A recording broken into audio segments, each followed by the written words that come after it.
Ahora continuaremos con el siguiente caso de los circuitos RLC en paralelo, el cual es el caso críticamente amortiguado. Como podemos observar en el diagrama, tenemos una fuente de voltaje de 5 volts, la resistencia de 10 ohms, pero en este caso específicamente se requiere de valores especiales, principalmente en la resistencia. Y como se observa, en este caso lo que necesitamos fue una resistencia de 9.0967 ohms, la cual armamos con un arreglo de resistencias que más adelante vamos a observar. Tenemos el inductor en paralelo y el capacitor de 1 microfaradio. Como en todo circuito RLC, debemos calcular las condiciones iniciales.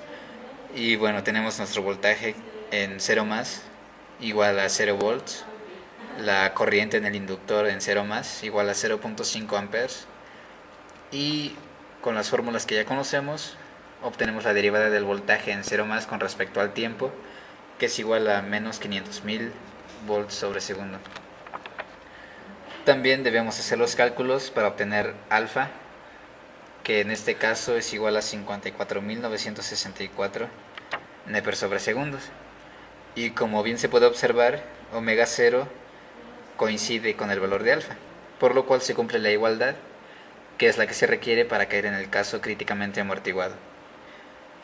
Y bueno, haciendo los cálculos necesarios con los valores iniciales, obtenemos la expresión que se muestra para el voltaje en el circuito.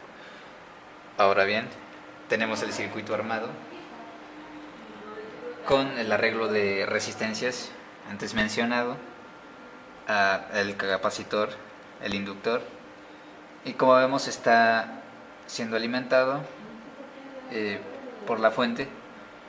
Y bueno, estamos midiendo con el osciloscopio el paralelo de este arreglo. Entonces así es como quedaría nuestro circuito implementado para caer en el caso críticamente amortiguado. Si vemos la señal en el osciloscopio, podemos observar justamente la onda correspondiente al caso. Vemos que, como bien se describe, el amortiguamiento crítico es cuando la señal oscila o está al borde de oscilar alrededor de su valor final, que en este caso se observa en esta curva, que al acercarnos podemos notar con más claridad cómo viene desde un valor máximo, vuelve a subir, pero inmediatamente busca su valor final. Entonces, como se puede ver también en la comparación que estamos viendo en este momento, se observa que tenemos la gráfica de la simulación en el software TINA, que es muy similar a la gráfica obtenida en la implementación real, por lo cual podemos concluir que el caso fue satisfactoriamente obtenido. Cabe aclarar que muchos autores afirman que este caso es muy difícil de obtener. Sin embargo, en esta ocasión, dado los arreglos de resistencia, no fue tan difícil de implementarlo. Muy bien, para finalizar, nos encontramos con el siguiente circuito que ocupamos para modelar el último caso que nos falta por explicar, que sería el caso subamortiguado. Como podemos notar, mantenemos los 5 voltios de la fuente y la resistencia de 10 ohms constantes. Y bueno, ahora vamos a tener una resistencia de 10 ohms en paralelo con el inductor, que tampoco cambió durante esta práctica, en paralelo también con un capacitor de 10 microfaradios. Dado el circuito, tenemos una corriente inicial, una corriente en 0 más igual a 0.5 amperes. Tenemos un voltaje inicial en 0 más de 0 volts, y dadas las fórmulas que hemos estado estudiando, obtenemos que la derivada del voltaje en 0 más con respecto al tiempo es igual a menos 50.000 volts sobre segundo.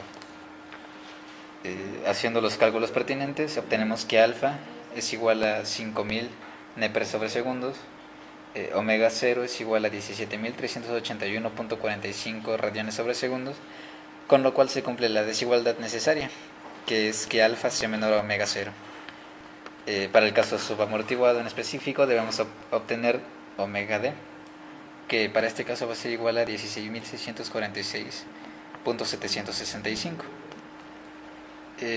con lo cual podemos obtener, dadas las condiciones iniciales, la expresión que nos va a modelar el comportamiento del voltaje para este circuito, que es la que aparece aquí. Muy bien, ahora tenemos este mismo circuito armado, implementado en la tableta de experimentación protoboard, y podemos observar ambas resistencias. Ambas son de 10 ohms en paralelo con el capacitor, y el inductor también se encuentra. Notamos que estamos midiendo el voltaje que corresponde a los tres elementos, que es cuando la fuente de voltaje va a actuar como el switch. Cuando se abre vamos a tener nuestro circuito RLC en paralelo, sin fuente. Entonces, como podemos observar en el osciloscopio, vamos a obtener esta señal que corresponde precisamente al caso que nos aborda, que es el caso subamortiguado, donde podemos ver que la señal oscila alrededor de su valor final. En este caso, pues se puede apreciar claramente la oscilación, y como bien podemos observar también en la comparación con la simulación en el software Tina, pues tenemos ambas gráficas pues sumamente similares, con lo cual podemos concluir que este caso también lo obtuvimos de manera satisfactoria.